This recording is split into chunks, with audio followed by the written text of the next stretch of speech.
வாங்களேன், டீ குடிக்க சீட்டு குளிக்க போடுவோம். வாங்க எந்திரிங்க. வாங்க போவோம், எல்லாம் போவோம் வாங்க.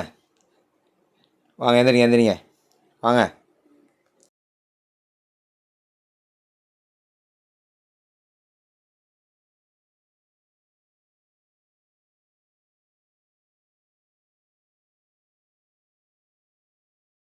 இப்போ சொல்லுங்கள் மச்சான், நீ தான், உன் பேர் தான்.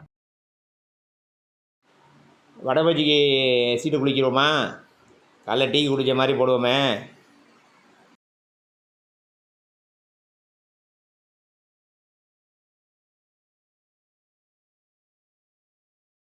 மாப்பிள்ளை உன் பேர் நீ தான் ஐயா. இப்போவும் என் பேரா? சரி வாங்க போவோம், டீ குடிக்க போவோம் வாங்க எந்திரிங்க. 3 hours later. சூப்பு சுண்டல் போடுவோமே, சீட்டு கொடுப்போமா?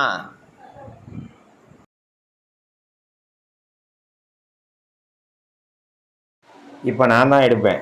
என் பேர் தான் வந்துக்கிட்டே இருக்குது. என்னான்னு பார்த்துருவோம். என்னடா அது, இப்போ என் பேர் தான் வந்திருக்கு. என்னான்னு தெரியலையே. எதுவும் கோல்மால் எதுவும் பண்ணியிருக்கீங்களா? கொடுங்கடா, எல்லா சீட்டையும் பார்ப்போம். என்னடா இதில் என் பேர் எழுதியிருக்கு, அதை பார்ப்போம். டேய் என்னங்கடா டேய், என்னடா எல்லா பேப்பரில் என் பேர் எழுதியிருக்கிய? அடே ப்ராடு, 1ஆம் நம்பர் ப்ராடுவலா? அடே காலையிலேருந்து என் காசில் டீ வடையை எடுத்து தின்னு வாங்கி தின்ட்டீங்களடா. அடே ப்ராடுவலா, நில்லுங்கடா, உங்களை கொல்லாமல் விட மாட்டேன்டா.